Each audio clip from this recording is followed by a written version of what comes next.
Voilà, bonsoir à tout le monde, bienvenue pour cette conférence du cycle de l'exposition sur Yona Friedman à Archizoom.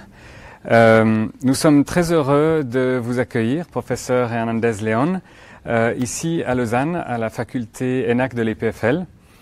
Vous arrivez d'Espagne. Oui, bien sûr. Voilà, très bienvenue ici. Merci. Permettez-moi de vous présenter rapidement. Vous êtes architecte, vous avez un bureau d'architecture en Espagne très actif. Vous travaillez en particulier avec Álvaro Siza. Et vous possédez aussi un doctorat de l'école d'architecture de Madrid, l'ETSAM, qui est donc une université où vous étudiez. Vous étudiez actuellement dans la chaire de composition. Histoire et théorie. D'accord. Et vous avez dirigé cette université de nombreuses années. Vous êtes donc un personnage très important de cette grande université. Vous présidez aussi le Cercle des Beaux-Arts à Madrid. Le Cercle des Beaux-Arts est un organisme très intéressant. C'est un organisme culturel fondé en 1880 par un petit groupe d'artistes. C'était à l'origine une société très limitée, d'après ce que j'ai lu, mais avec une très grande ambition de diffusion de la culture et de la création artistique.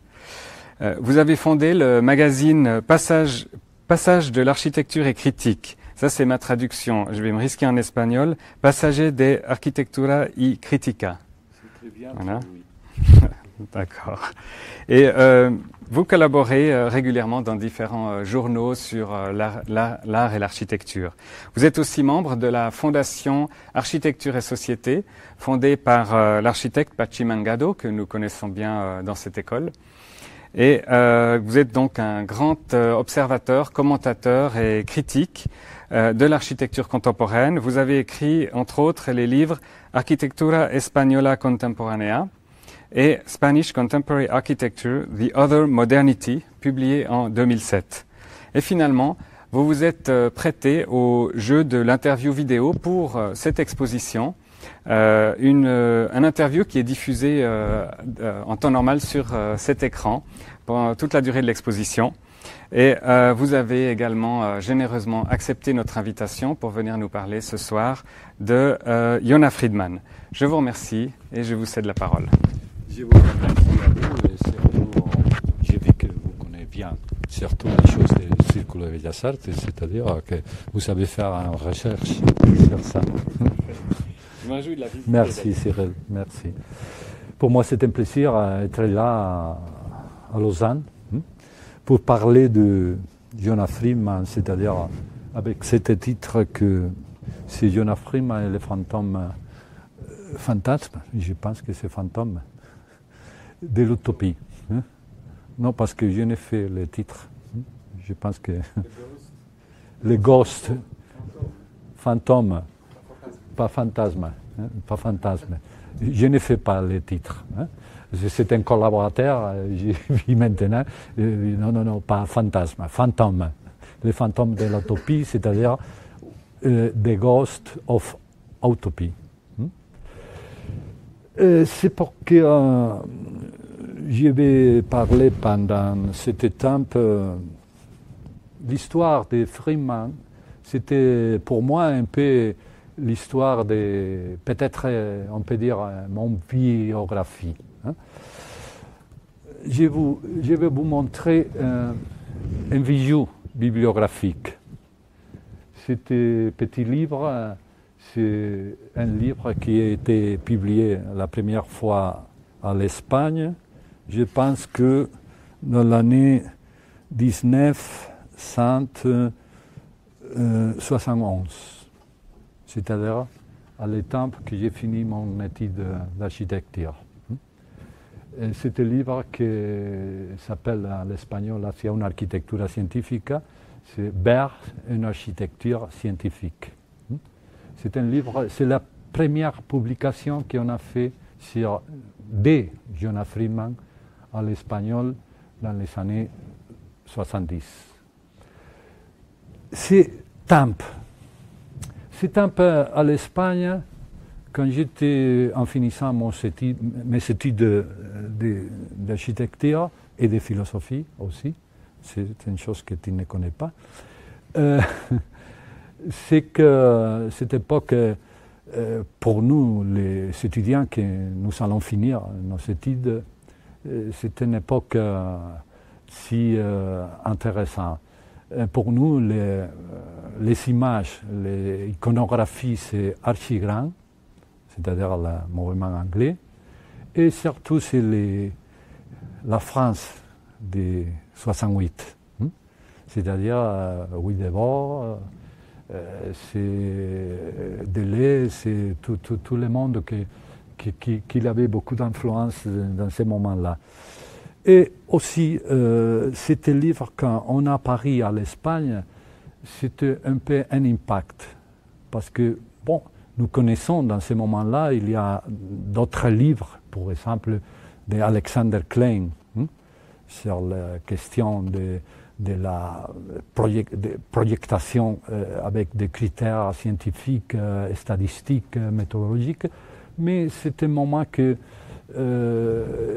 on apparaît la possibilité de comprendre que l'architecture, on peut faire de la résistance culturelle avec l'architecture, et la relation avec la science, c'est très important dans ces moments-là. Dans ce livre, il y a quelques mots, keywords, quelques mots très importants pour comprendre les choses qu'on apparaît dans les débats architecturaux espagnols dans ce moment-là. Ce qui est que, après les années 70, on a changé beaucoup les choses. Jonas Friedman, il a disparu des débats culturels espagnols. C'est comme ça que même il y avait des expos les dernières années à l'Espagne sur l'œuvre de Jonas Friedman, mais c'était une récupération après 20 années, plus ou moins, qu'il était disparu du concert culturel. Même beaucoup de gens ont pensé à l'Espagne que Friedman, il est mort. J'ai compris que Friedman encore vivait quand j'ai reçu une lettre de Jonas Friedman en me faisant la recommandation par un jeune étudiant de doctorat, Emmanuel Lojudice, qui est là, qui me fait la recommandation pour l'accueillir dans les études de doctorat. Et, alors, Friedman, il est encore vivant. Qui sont les mots si importants qu'on a sortis dans ce livre et qu'on a resté dans les débats culturels? Par exemple, l'idée du procès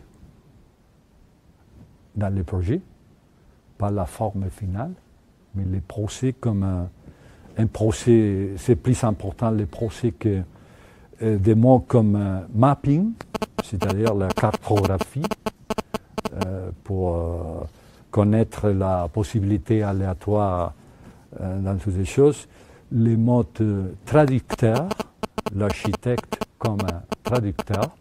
Vous connaissez que c'était une utilisation de cette métaphore de traduction qu'il était déjà dans des tests de les années 20-30, par exemple dans Walter Benjamin. Il a écrit les problèmes des traducteurs, c'est-à-dire un rôle pour l'architecte qui on a l'implication de que l'architecte c'était un intermédiaire entre les gens, le public et l'œuvre, mais ce n'est pas le propriétaire à complète de l'œuvre. Il y a aussi le mode maintenant utilisé que c'est infrastructure. C'est un mode qui apparaît la première fois dans les textes de Jonas Friedman dans cette vers en architecture scientifique. Il y a aussi l'idée de l'aléatoire, c'est-à-dire la contingence. Et aussi cette idée d'interrelation entre les choses. C'est-à-dire, le réel ne c'est pas une chose qu'on peut comprendre des points de vue universels, des concepts universels, sinon c'est la contingence, la singularité, les choses qui doit considérer pour comprendre la réalité. C'est-à-dire, procès, mapping, traducteur, infrastructure, aléatoire et interrelation, il y a des correspondances maintenant dans les débats culturels et philosophes contemporains. Pour exemple, pour mapping, il y a des choses comme costumisation, c'est-à-dire les sélections de la possibilité qu'on offrit l'architecture. Pour traducteur, il y a cette idée de que l'architecte il était un intermédiaire, comme on peut dire, de la démocratisation de l'architecture. L'infrastructure, c'est l'idée de le modulaire, de le point fixe dans la cité. Friedman, on parle de hardware, c'est-à-dire le hardware et software, pour utiliser ce mot de l'informatique. Aléatoire, c'était une ligne qui provient, comme nous allons avoir, des moments comme les situationnistes, qui s'appelle la dérive, c'est-à-dire la relation entre l'espace et l'émotion, l'espace émotionnel, qui parlait aussi Guy Debord, et les interrelations, c'était changement si important entre les savoirs qui pensent dans une structure hiérarchique d'arbres, la métaphore c'est l'arbre a une ligne centrale qui marque la hiérarchie et tous le reste des éléments de l'arbre ils sont coordonnés et en relation hiérarchique avec l'élément central. Et c'est le changement à le concept d'Harrison. C'est un concept qui a popularisé surtout Deleuze dans 1000 plateaux.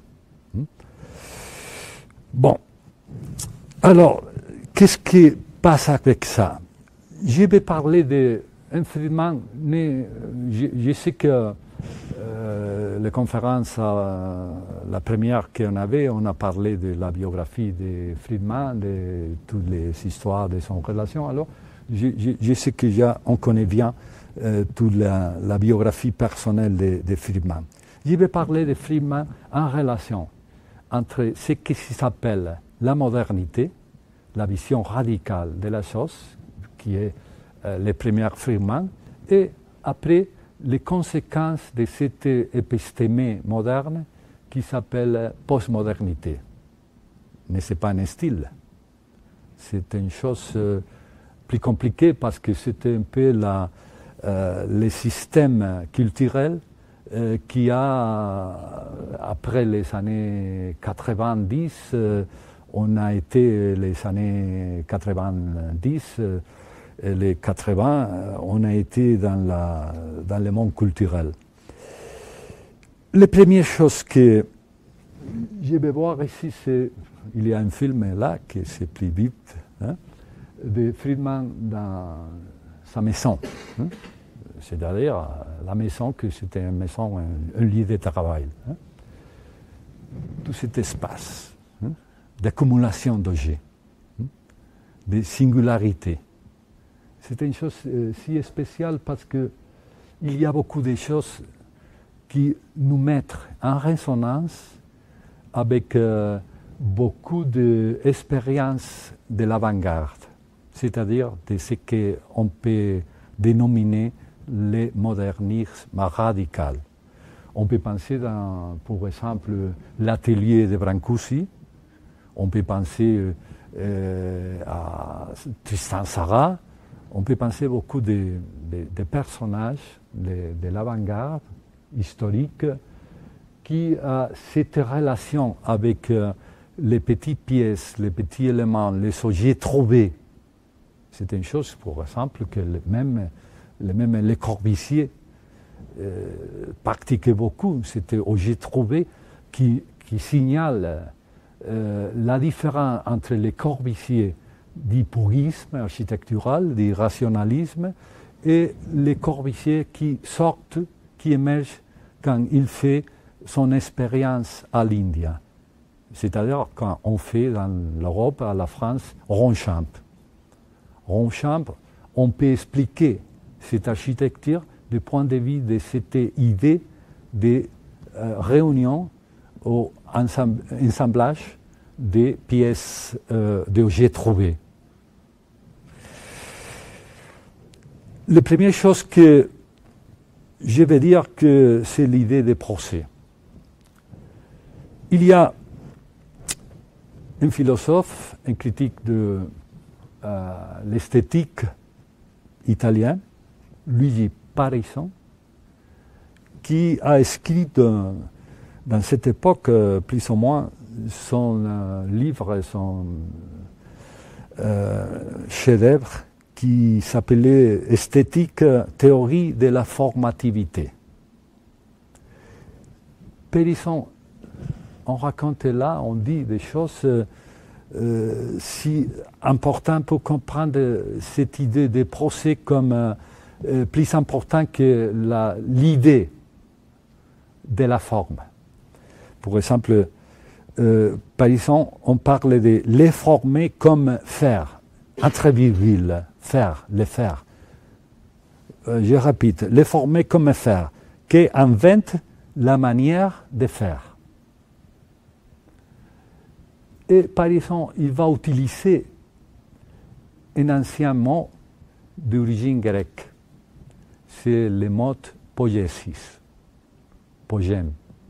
La mot poète, dans toutes les langues d'origine latine, c'est une dérivation de ce mot grec qui est poiesis. C'est un faire, c'était une fabrication.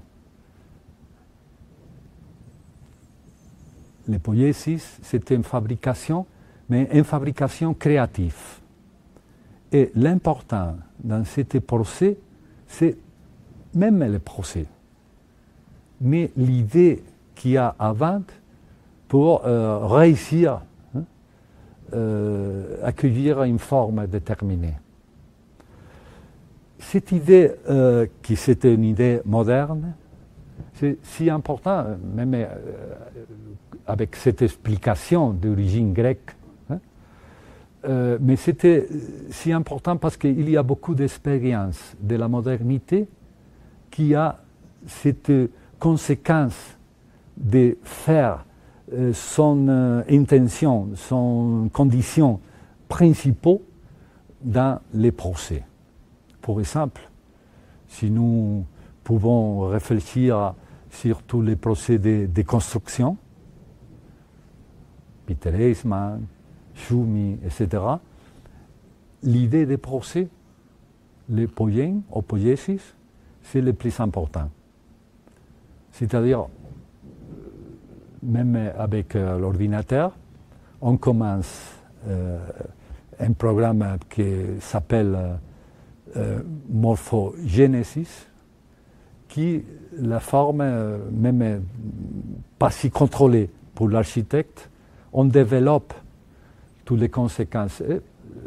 L'émission peut-être de l'architecte, c'est d'introduire les paramètres initiaux.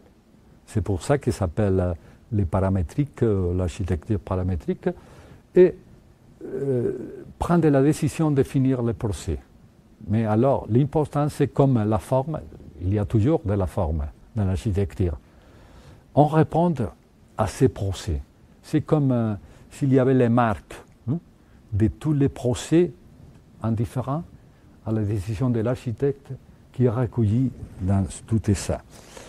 Il dit, on disait Parisson, il est inutile d'insister sur l'évident aspect réalisateur, exécutif et poétique de la formativité. Former signifie tout d'abord faire, entre virgules. Poiesis. il faut plutôt rappeler que le faire n'est véritablement informé que lorsqu'il ne se limite ni à exécuter quelque chose déjà concis, ni à réaliser un projet déjà établi, ni à appliquer une technique déjà approuvée, ni à suivre des règles déjà fixées. C'est ça la formativité. Et c'est une manière de faire qui est en ligne pour comprendre les idées qui sont dans les systèmes conceptuels de Friedman. Vous connaissez déjà dans les sports toutes les choses de la ville spatiale. C'était à notre image qu'il était là, même ça, la ville spatiale là, une composition. L'architecture mobile, c'est le point fixe, les éléments qu'on peut changer. C'était à notre fois la singularité des pièces et la relation de l'architecte comme traducteur. C'était notre dessin de l'architecture mobile, cette idée qu'il y a une relation entre les points fixes, c'est-à-dire l'infrastructure, et les éléments aléatoires, que c'est les décisions individuelles d'inclure dans cette œuvre. C'est pour ça que Friedman, on dit dans l'interview, dans son texte, que cette infrastructure, c'est-à-dire cette modulation des points fixes, il devait être limité, les plus abstracts, même les plus faibles, dans son présence, et c'est la possibilité d'échanger les éléments ce qui importe, et la participation des clients, des gens qui interviennent. C'est-à-dire contingence et formativité dans l'histoire Il y a d'autres idées dans les derniers Friedman, cette idée de la chaîne spatiale, c'est-à-dire l'idée que la possibilité avec un module, on peut faire une multiplicité de combinations qui on peut donner une image d'interaction dans l'espace. On peut situer cette idée précise dans cette idée de l'aléatoire, du chaos, et surtout de la relation entre modulation, plateau modulaire et plateau moléculaire. Et c'est une distinction qui fait Deleuze dans 1000 plateaux aussi. L'aléatoire, le moléculaire, la contingence et la modulation, toujours nécessaire pour l'ordre. Mais si l'ordre c'est si fort, on peut tirer la créativité. Alors cet équilibre nécessaire entre la modulation, le modulaire et la liberté et l'aléatoire des moléculaires, ce que Deleuze on appelle les moléculaires, c'est les systèmes, les contextes pour travailler l'art. Et aussi l'idée d'archipélague. Cette idée, on appartient à les mêmes lignes conceptuelles. Il dit qu'est-ce que c'est l'Europe? L'Europe, c'était plus ou moins 150 cités qui sont en relation entre elles. Il y a des cités à la Suisse, à l'Allemagne, à la France, à l'Angleterre, à l'Espagne, à l'Italie, etc., etc., à la Grèce même, pour le moment, qui sont. Alors, c'était des scènes, c'était cette idée forte, hein? C'est très expressif de cette ligne conceptuelle. Mais ce n'est pas l'espace, mais ce n'est pas la topographie, mais ce n'est pas l'identité, c'est-à-dire, mais sont les questions des idées universelles, même les questions des identités nationales, on appartient à cet universel, c'est un peu l'archaïsme des mythes d'origine, hein, qui justifie au fin la ségrégation, la différenciation, mais la cité, et surtout cette relation rhizomatique entre les différentes cités, on parle de la singularité, la différence, mais la différence qui, même entre, dans un système hétérogène, il fait ce type d'interrelation.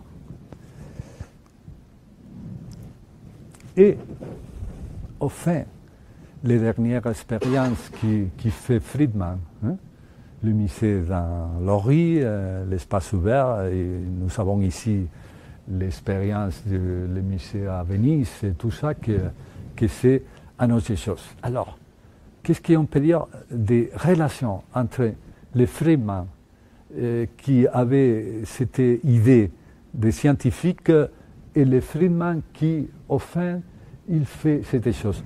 Je pense qu'il faut connaître quelques lignes de la modernité radicale, de les avant-gardes, qui justifient l'évolution du pensement conceptuel de Friedman.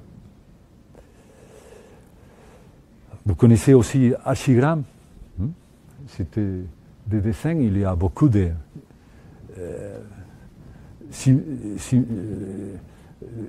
choses similaires, mais c'était une chose. Friedman, il a dit toujours que, bon, il y a Peter Kutt, Archiran et tout ça, bon, il a déjà fait cette idée d'infrastructure de modulaire, même les métabolistes japonais qui a parlé de la cité modulaire et tout ça, ils sont des idées. Je pense que on peut dire pas qu'il y a une translation directe entre l'inventeur et les conséquences ou l'utilisation de cette idée. Je pense que c'est un système épistémologique qui explique au fin tout ce type de coïncidences dans le temps et dans l'histoire. L'idée d'Archiram, c'est surtout l'ambiance, l'atmosphère, les contingences aussi, la singularité, la différence. C'est des idées qui ils sont contre, au principe, dans les systèmes philosophiques de la philosophie moderne, c'est comme un combat réel contre la métaphysique traditionnelle. C'est penser la différence contre penser les universels, l'unique, l'unité. Mais dans les cités, on passe comme ça, parce que l'idée d'une cité, pour l'Archiram, qui est déjà avec une identité particulière, c'est contraire à ce principe d'Archiram, parce qu'il pense que la cité, c'est un devenir. C'est un changement toujours. Alors, la modernité, on peut expliquer avec cette juxtaposition et surtout l'idée de que la forme, j'ai dénominé ça dans un article, je disais qu'on peut appeler ça le malheur de la forme. C'est une ligne de la modernité qui refie cette idée de la forme complète, déjà définie, déjà géométrique, ou symétrique, ou comme ça, et que c'est la multiplicité et la possibilité de créer des atmosphères qui expliquent cette idée. C'est un dessin de Peter Kupp, qui a toute cette analogie formale, de ce point de vue, avec cette chose. Ou par exemple, cette affiche de la Living City, que c'était une exhibition qu'il y avait à Londres et que même dans l'expression de l'affiche, il y a toute cette idée de la multiplicité et de l'ordre qu'on peut penser qui est chaotique, mais c'est un diagramme. C'est un diagramme. Le diagramme, c'est un concept aussi de ce pensement de la différence, qu'on explique cette idée de le virtuel. Les choses ne sont déjà jamais établies par une fois de forme définitive. Il y a toujours une tension virtuelle de l'avenir qui explique, surtout on peut expliquer avec cette question des diagrammes. Où va cette histoire? Il n'a pas d'origine jamais, mais où va cette histoire? Cette chose, c'est Dada. Enfin, l'origine de Dada, il était situé dans la Suisse, que, pour exemple, ici, c'est important, Théophane d'Augsbourg, c'est-à-dire un peu les leaders du néoplasticisme. Et Théophane d'Augsbourg, au principe, il était lié au mouvement Dada. C'est-à-dire que c'était contact, même lutte et contradiction entre l'idée d'un nouveau ordre, abstrait, rationnel. C'est le même moment qu'il était l'idée de chaos, de désordre. Parce que le Dada, on peut dire que c'est justement le contraire du néoplasticisme. Mais dans l'origine, il y a des relations internes communes. Théophane d'Augsbourg, il a été lié à le mouvement Dada. Et qu'est-ce qui, par exemple, dans la relation avec la cité et l'urbanisme, qu'est-ce qu'on faisait les Dada? Bon, vous voyez ici un affiche, c'est excursion en visite Dada. Dada, première visite, église Saint-Julien-le-Pauvre, et les dadaïstes du passage à Paris, voulant remédier à l'incompétence des guides et des cicérons suspects, ont décidé d'entreprendre une série de visites à des endroits choisis, en particulier, etc., etc. C'est-à-dire la dérive, les mouvements aléatoires et surtout la cité l'autre. Pas les cités des monuments, pas les cités de la guide. C'est plus important pour les Dada, c'était l'idée de l'altérité, des choses qui ne sont pas toujours dans cette idée de la cité comme un point fixe, comme un monument. Sinon, le plus important, c'est les lieux obscurs de la cité. C'est ici le groupe de cette première visite.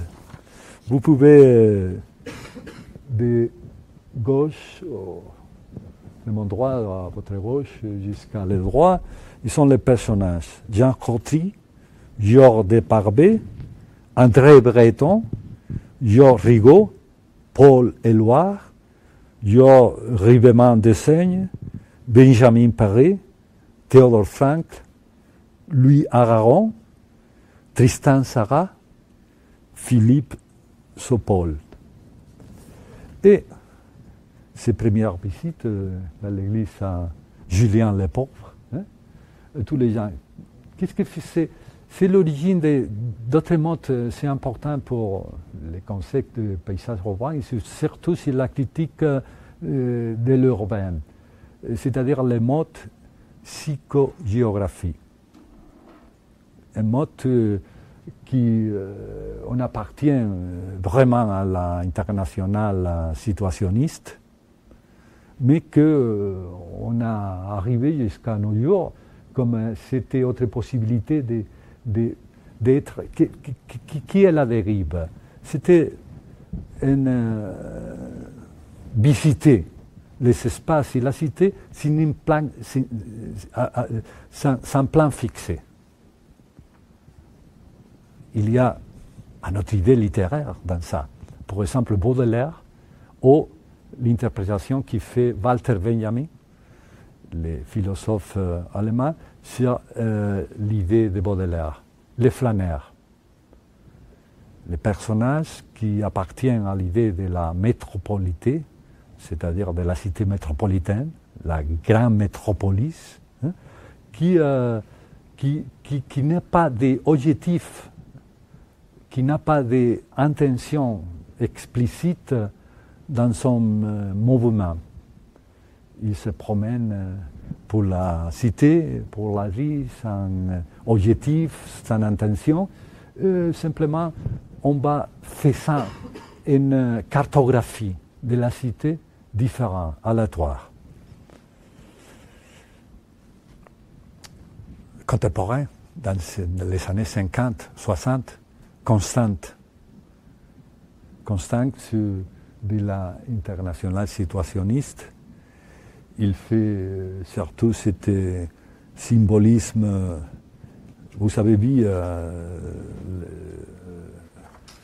l'image antérieure, c'est Constant dans son bureau, et maintenant c'est New Babylon, c'est-à-dire une représentation symbolique de la cité. La cité, c'est une carte qui était coupée avec une technique de collage. On a fait ça. Ce sont les espaces émotionnels qui fait alors à notre représentation symbolique de la cité, même la cité que nous avons connue. Et il y a des expériences constantes, comme cette idée de la New Babylon, qui c'était une cité un peu, on peut dire, il y a vraiment des relations au point de vue figuratif, mais aussi dans la ligne conceptuelle avec les idées de Constant. L'autre personnage, c'est important, c'est Guy Debord. Oui, parce que il faut connaître, c'était une affiche, ne c'est pas espagnol, c'est de l'Argentine.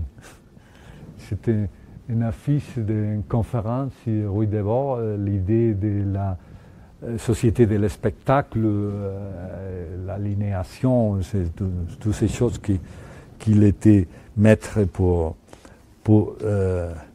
Debord. Qui sont les idées fondamentales? Bon, l'international situationniste, c'est une dérivation d'un mouvement littéraire et créatif qu'il était entre les Dada et ça, que c'est l'international lettriste, qui a aussi cette conception de la dérive, de les mouvements, de la psychogéographie, et que Guy Debord ont fait une refondation de ces mouvements. Donc, quelle est la différence principale entre l'international lettriste et la situationniste? La critique idéologique radicale. On peut dire que Guy Debord prenait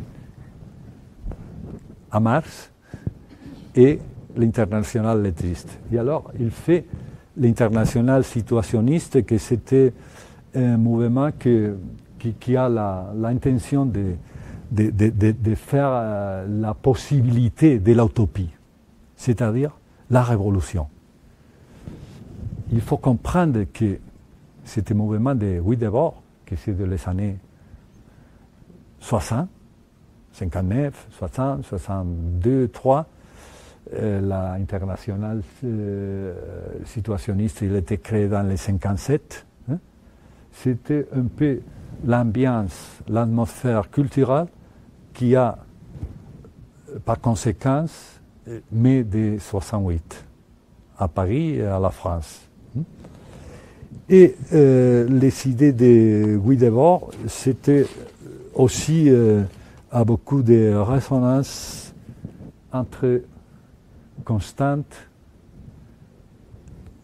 le lettrisme, la dérive des situationnistes, c'est-à-dire, nous pouvons voir ici cette autre représentation symbolique de ce qui s'appelle la cité nue, de Naked City, et que c'est un peu la relation entre différents espaces, c'est-à-dire l'idée de la cité comme une unité, une singularité, c'est maintenant la différence.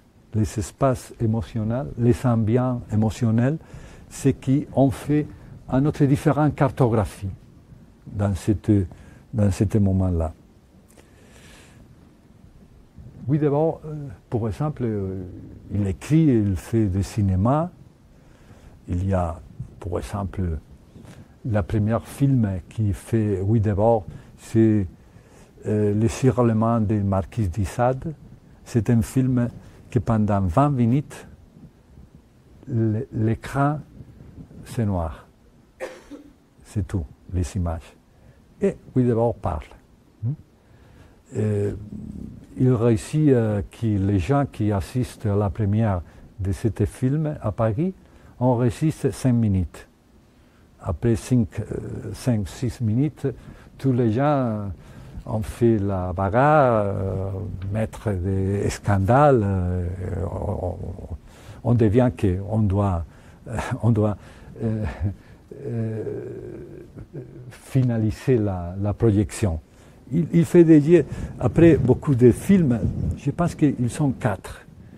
Vous connaissez que Guy Debord, il a écrit ce livre, le chef-d'œuvre de Guy Debord, le plus important, c'est ce qui s'appelle La Société du spectacle. Il fait un film aussi sur la Cité des spectacles. Comment on y fait ce film? C'était des morceaux des anciens films, par exemple des films de l'Ouest américain, de western, des films historiques, tout ça, pour faire l'illustration de cette idée. Il y a une chose si importante, ça, nous le verrons au final de cette exposition. C'est l'idée qu'un critique, un théoricien d'aujourd'hui comme Nicolas Bourriaud, on a appelé post-production. C'est-à-dire ce type de travail qu'on fait dans le cinéma, et c'est qu'avec des éléments qu'on n'appartient pas à aucun, c'était des filmations qu'on a fait, le montage, on fait après la composition finale. On utilise des éléments qui sont déjà dans la réalité ou dans des filmations, etc. C'est ça qui fait Guy Debord. Il fait des post-productions. On ne parlait pas dans ce moment-là de post-production, mais c'est ce qu'il fait. Pourquoi? Pour faire l'illustration de ce problème qui est si important pour Guy Debord, c'est que pourquoi pas déjà la révolution ne c'est pas possible. Qu'est-ce qu'on fait? Qui sont les caractéristiques de la société contemporaine qu'on ne peut pas déjà parler de la lutte des classes, de la différence entre production, producteur et capitaliste et tout ça. Il prend le concept d'aliénation, il fait ça. Même la figuration, c'était une page de l'écrit de les mémoires de Guy Debord. Qu'est-ce que sont les mémoires de Guy Debord? Mais ce n'est pas un relat, mais ce n'était pas une description des choses. Il m'appartient à septembre de 1953. C'est-à-dire c'est un chapitre. Septembre 1953. Alors, qu'est-ce qu'il fait? Ils sont des phrases, ils sont des fragments d'autres compositions littéraires et des fragments des images, des cités, des cartographies des cités, et aussi de cette composition un peu pittoresque. C'est ça, un peu l'idée de la fragmentation et de la différence. Il y a un autre personnage dans l'international situationniste, il appartient sixième à le situationnisme, mais il finit fou dans un psychiatrique. C'était un homme imprononciable parce que c'est Ivan Shekhlov. C'était un pseudonyme. Il s'appelait Gilles Yvain. Mais il fait, c'était des dessins, sont des diagrammes de travail, mais son livre c'est Formulaire par un nouveau urbanisme. Il y a aussi l'idée de l'aliénation, de la dépendance des grandes idées c'est-à-dire les idées dominantes. Et c'était un appel pour la population, pour les gens qui doivent faire les transformations avec cette technique de l'ambiance émotionnelle, de la différence, de la singularisation. C'est ça aussi de c'était guide psychogéographique de Paris, cette publication de l'International de Guy Debord, c'est des discours, attention avec ça, discours sur les passions de l'amour. C'est-à-dire à notre idée, à notre forme de comprendre la cité. Je pense que vous étiez déjà un peu compris ça que moi, de cette relation des systèmes entre la formation conceptuelle de Friedman et tout ce contexte culturel et thématique qui est là. Mais la psychogéographie, il n'a pas morte. Cette cartographie, on appartient à Amsterdam et on appartient à des mouvements contemporains psychogéographiques, c'est-à-dire de la dérive, de l'interprétation de la cité. Et vous voyez qu'ici que c'est le territoire inconnu, les territoires qui c'est facile de les souvenir, de se souvenir, tout ça, c'est-à-dire c'est notre idée, c'est notre cartographie, c'est notre différence, c'est notre interprétation de la cité.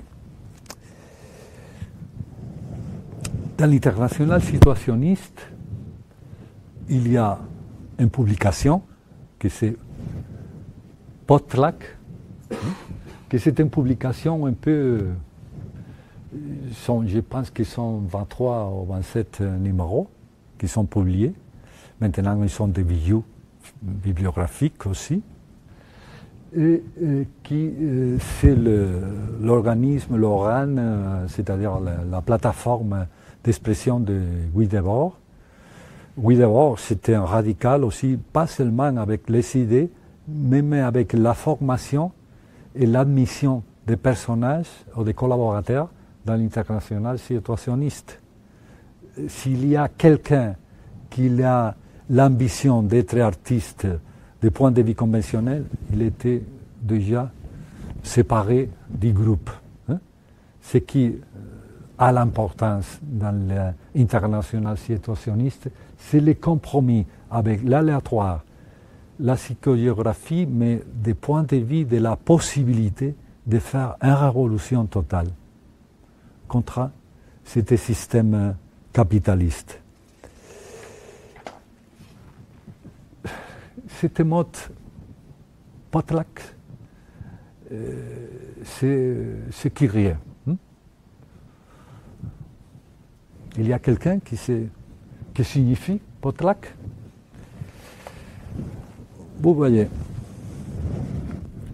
le Potluck, c'est un rituel indien du nord-est de l'Amérique du Nord, c'est-à-dire Canada et aussi les États-Unis dans le nord-est. Les tribus indiennes, c'est un rituel périodique qui a son intention, c'est que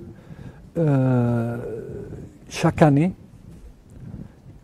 comme la production de l'agriculture, le résultat économique de cette production agronomique, il signale des différences entre les distinctes, les différences ethnies ou tribus. Alors, les gens qui ont réussi à obtenir vraiment des résultats économiques importants, on donne cet effet rituel et on fait les repas, la distribution, les cadeaux, les donne beaucoup de choses, de la viande, des cadeaux magnifiques, de l'or, des pièces et tout ça, à les restes des agrupations ou des tribus indiennes qui, pendant ces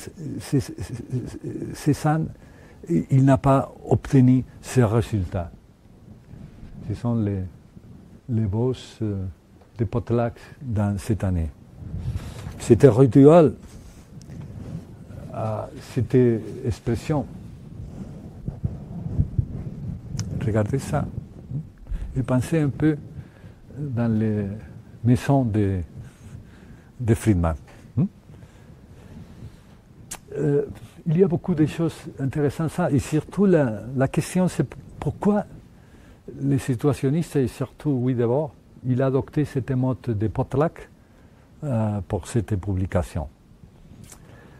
Cet rituel, il était interdit pour les Américains et pour les Canadiens dans les années 40, parce qu'on pensait que c'était complètement opposé à l'idée de l'économie, de l'administration rationnelle, des recours et tout ça. Il était interdit. On a été aboli cette interdiction, il fait, je pense que peu d'années de nos jours. Ils sont des présents pour cet cadeau. Il est en relation, pas seulement de solidarité, il y a des relations d'identité, c'est-à-dire le prestige de les gens qui font cette donation, c'est si important que l'idée de solidarité. Et surtout, c'est justement au contraire des principes de l'accumulation capitaliste. C'est pour ça que pour les situationnistes, surtout pour Wiedeborg, c'est si important. Mais aussi le rituel, c'est un rituel de différence, de singularité, des choses qui n'a pas cette idée d'unité d'ordre. Autrement dit, que c'est important dans ce moment-là, dans les années 70, c'est Fluxus. C'est un mouvement surtout des artistes allemands qui, on peut dire que l'idée principale, c'est la relation entre l'art et la vie. L'art ne c'est pas des objets d'art, ne c'est pas des objets isolés. L'idée de l'aura comme l'émanation d'un objet, la substantialité, l'assistance d'un objet, il n'a pas d'importance pour Fluxus. Fluxus, c'est l'action. C'est pas seulement l'installation, qu'on peut dire dans l'art contemporain, c'est l'action. L'action et l'importance qu'on peut dire artistique, c'est cette action urbaine, spatiale, orbitale. C'est la relation entre art et vie. L'autre chose, c'est qu'on appelait Friedman dans ce texte initial de l'architecture scientifique, le mapping, c'est-à-dire la matrice aléatoire des possibilités qu'on offrit à les clients. Si vous lisez ce livre, il y a toute une exposition sur l'idée de que les clients, on peut donner son intention et que la mission de l'architecte, c'est seulement de dire, bon, c'est possible de faire ça, cette articulation, cette combinaison de paramètres ou de demandes, mais ici jusqu'à là. C'est-à-dire la possibilité de démocratisation de la décision architecturale. C'était un thème si compliqué. Grechling est un projet si connu dans les années 90, au fin des 90, qui s'appelle Embryological House. C'est-à-dire les mêmes choses, la customisation. C'est-à-dire, c'est un programme qui offrit aux clients nous allons le voir, toute la possibilité de combinaison de formes.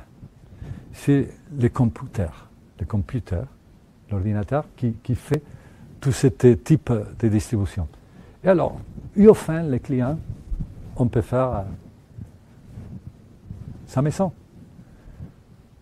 Qui est le problème? C'est un problème déjà, cette ligne radicale de la modernité. Il est arrivé à ce que Frédéric James a appelé la modernité comme épistémée de la société contemporaine. C'était une idée de pseudo-démocratisation, parce que les clients peuvent lire, mais entre un système de possibilités réduit. C'est comme tous les systèmes commerciaux qu'il était maintenant. Vous pouvez aller à un grand magasin, et faire une élection. Non, j'ai la lunette avec rouge, mais avec c'était autre type. Alors, on peut faire ce type d'élection attractive, de fétichisme de la marchandise, ce qui était dans ce type de, on peut dire, démocratisation des sélections architecturales. C'était avec ça, je ne vais faire la condamnation totale des systèmes. Je vais dire qu'il y a une dialectique, ce que Adorno on appelait la dialectique négative, c'est-à-dire en tout mouvement, il y a un moment positif, mais il y a à l'intérieur un noyau négatif. Démocratisation, liberté d'élection, oui, mais avec des conditions. Les conditions, c'est de le marché. Et les fins de l'histoire. C'était un beau dessin c'était des étudiants qui a fait ce dessin.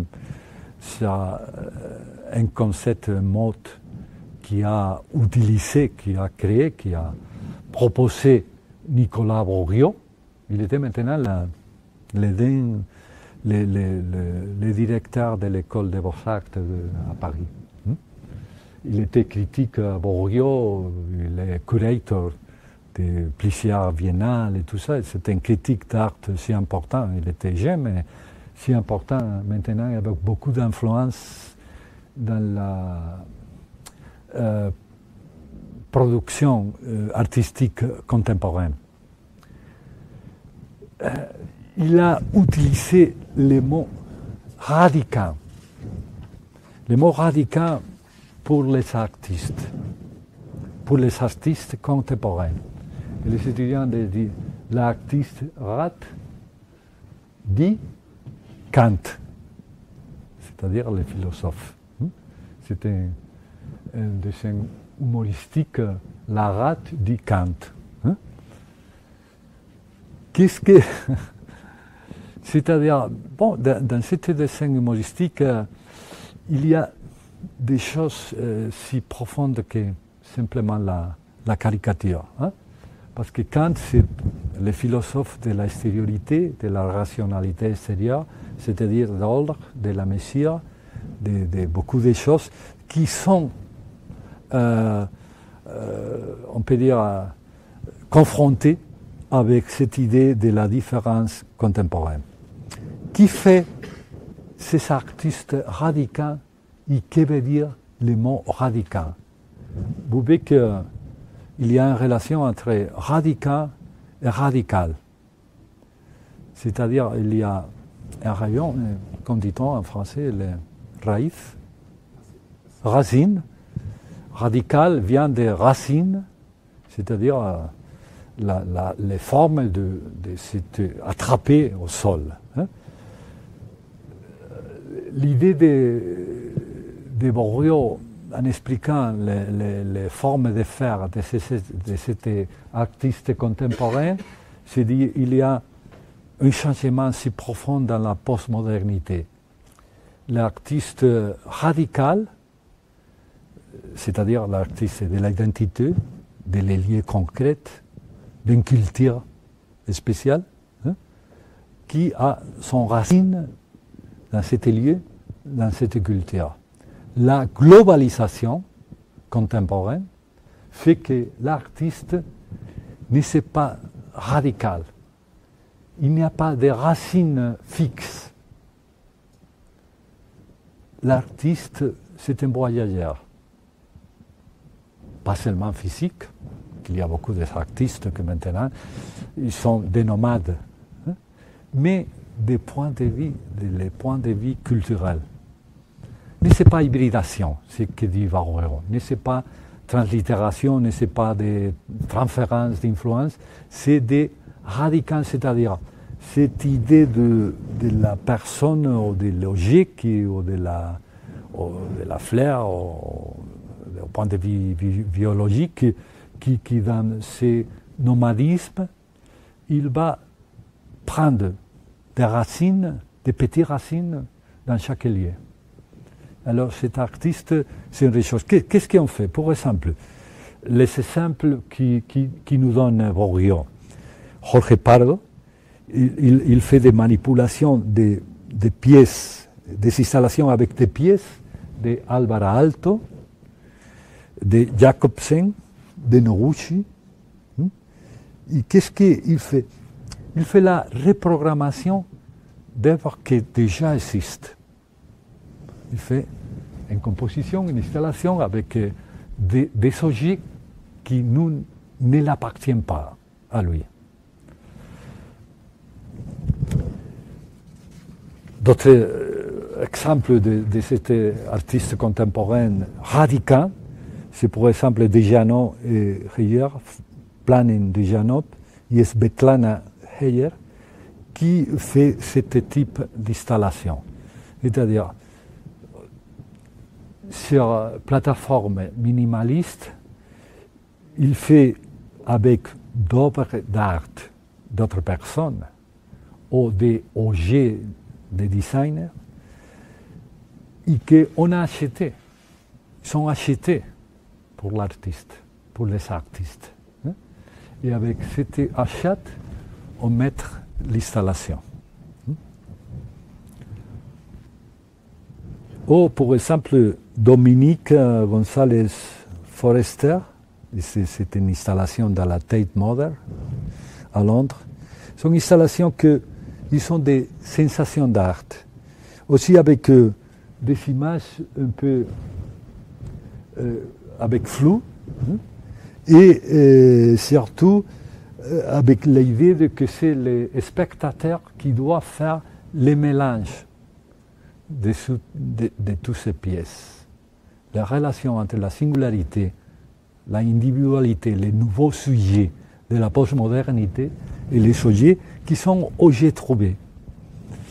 Ou par exemple, pour finir, cet artiste Rikrit Tiravadnija qui fait que le gens fait l'action. Ils mettent cette installation, qu'on peut voir un tableau, avec des viandes, des choses, des boissons, tout ça. Et qui consiste, on peut dire, l'action artistique. Ce qui fait les spectateurs. C'est ça. Alors, vous pouvez pour finir qu'il y a l'idée de les procès ou l'action comme un component, une ligne de direction si important. L'idée de ce qu'appelle Bourriot la post-production, c'est-à-dire ne c'est pas nécessaire que les éléments ou les formats des choses en dépendent de l'auteur, même l'idée de l'auteur, il était en discussion, l'autorie, l'appropriation subjective de l'œuvre, il était en discussion, l'aléatoire, la possibilité, et surtout l'action, la relation entre l'art et vide. On peut dire, pour finir, que les origines et l'actualité, on explique comme ça la récupération contemporaine de l'importance de l'œuvre de Friedman. Il était dans cette contingence, dans cette idée de contingence, c'est-à-dire de différence des choses, et de la formativité de l'action, de le mouvement et de la possibilité d'élection aléatoire. Ce sont les idées. Qu'est-ce que c'est? Qu'est-ce que c'est pour finir? C'est les idées initiales des avant-gardes radicales de la modernité, ou c'est les nouveaux épistémés de la postmodernité? On peut dire comme ça, comme on dit dans un livre si important de ces dernières années qui a publié Reinhold Martin, Utopias Ghost, que la postmodernité vibre avec les fantômes de l'utopie, que c'est la caractéristique de le modernisme radical de l'avant-garde. Merci.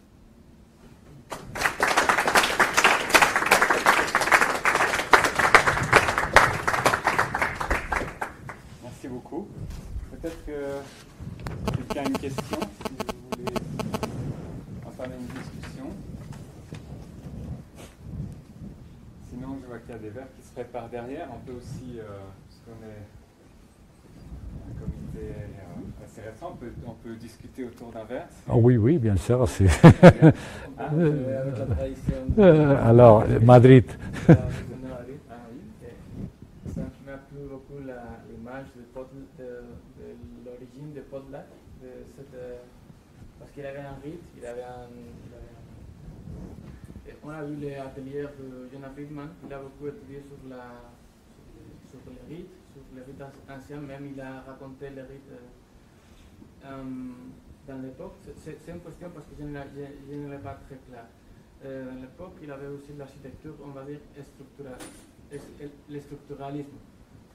On va dire Aldo Van Eyck, qui est un architecte qui était plus préoccupé de la relation entre les choses et de trouver quelle relation il y a avec l'architecture populaire et comment on pouvait organiser l'architecture dans cette. Est-ce que vous trouvez quelques relations entre Jonah Friedman, le structuralisme architectural, même si c'est une construction théorique, ou... Oui, c'est ça, la question. Bon, le mot structuralisme. Structuralisme au point de vue conceptuel, il se réfère à la construction. Ces moments-là, on peut parler de structuralisme, mais de post-structuralisme. C'est-à-dire, il y a l'influence, bien sûr, de Lévi-Strauss dans l'anthropologie, qui a créé ce concept de structure, c'est-à-dire des systèmes fermés, mais dans la même interprétation de ce concept structuraliste de Lévi-Strauss, qui a passé après dans les champs de la philosophie, dans les champs de la composition architecturale, le système d'Alexander Clay, il y a beaucoup de choses avec cette idée des systèmes fermés. Surtout l'idée initiale de ce mouvement qui s'appelle le structuralisme, c'est l'idée d'un système fermé, avec des règles. Alors, autonome, il n'y a pas de devenir, il n'y a pas de contingence. La modification qu'ont fait surtout les philosophes français, qui sont un peu le champ de cultive de tous ces mouvements, c'est post-structuralisme parce qu'on peut dire on a encore la permanence de cette idée de système avec règles aléatoires, compliquées, interrelations et tout ça, mais on introduit la rectification du point de vue des devenir, c'est-à-dire des systèmes ouverts. Alors, le système de Team 10, Aldo Van Eyck, et tout ce mouvement architectural, c'est l'addition, c'est la possibilité de combination, mais dans un système ouvert, même comme un Friedman. Cette ligne, je pense que c'est commun, mais je ne peux pas. Je pense qu'on ne peut pas dire structuralisme, post-structuralisme, que c'est le mode technique exact pour définir ce mouvement. Merci à toi.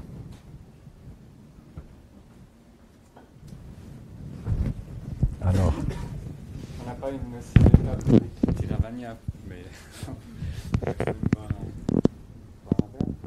Oui, oui. Beaucoup, hein. Merci.